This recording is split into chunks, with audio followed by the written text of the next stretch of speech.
help load the wagon," she said. "I decided to close early." That wasn't like her either, but I didn't comment for fear she'd change her mind.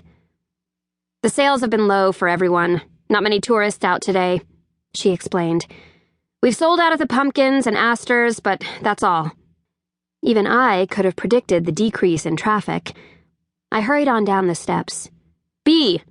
my sister called out. I turned toward her. "Denki," she said. Mom nodded in agreement. I waved my hand as if it were nothing, which they both knew wasn't true. I hated crowds, and being around strangers. "It's good to see her taking steps to stretch herself," Mom said as I continued on. I knew she didn't intend for me to catch her words. She'd been talking louder than usual lately, perhaps because her hearing had deteriorated during her illness. But it pained me to know my sister and mother talked that way behind my back. Since Dot had died, it was as if Molly had stepped into the role of parent, something I was sure she relished. Molly most likely had a touch of the flu that had been going around our district. Even so, we'd been through enough tragedy that I couldn't help but worry about her. Dot had died 2 years ago, and then Mom had a brain tumor. Benign, thankfully, but still she'd gone through an operation and radiation. I hesitated for a moment on the other side of the oak tree. In the pasture below, the vendors packed their wares: baked goods, fall gourds, lap quilts, woven baskets, fresh herbs, fall flowers, hope chests, and kraut and sausages. An entire cornucopia of offerings.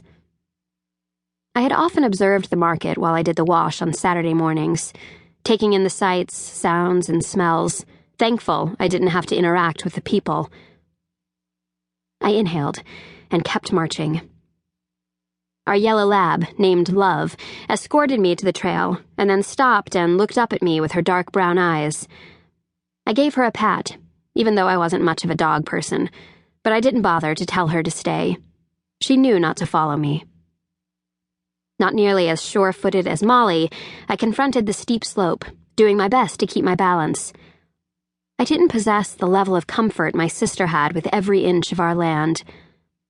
Although I couldn't say I excelled at it, I spent much more time doing housework than I did outside chores, leaving the flower farming to Molly. But still, I loved our home, land and all, and couldn't imagine ever living anywhere else. Although I wouldn't mind if Molly and her husband, Leon, moved away. Close enough to do the work, but not in the same house as Mom and me. I was ready for a break from my sister. It wasn't that I didn't love her. I did, with all my heart. But with Molly, her way was the only way. We were sisters, true, but as different as night and day, starting with my dark hair and brown eyes. Mom said when I was born she'd expected I'd be just like Molly, but she said it was obvious from day one I wouldn't be the go-getter my sister was. All my life, I'd lived in Molly's shadow. I stumbled over a rock as I reached the pasture, my arms flailing as I regained my balance. I swiped at a trickle of sweat by my temple. It had been overcast and drizzly for several days, but the weather had turned warm again. Maybe we would have a streak of Indian summer before winter came. The savory smell of bratwurst made my mouth water as I approached the market. A few English customers bought up the grilled items and pastries, reaping a good sale price.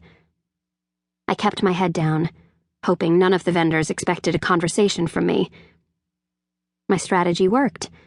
No one even called out a hello, although a stranger, an Amish man I didn't recognize, turned toward me and stared as I passed him. He was tall, broad, and handsome, and wore a thick, short beard. I could feel his eyes still on me as I hurried along. When I reached our flower booth, my brother-in-law, Leon, nodded a greeting. He and I were both introverts, and had much more in common with each other than either of us had with Molly, proving that opposites attract, since she was the one he chose. For a short time, a few hours on a camping trip a year ago last June, I wondered what it would be like to court him. But now he was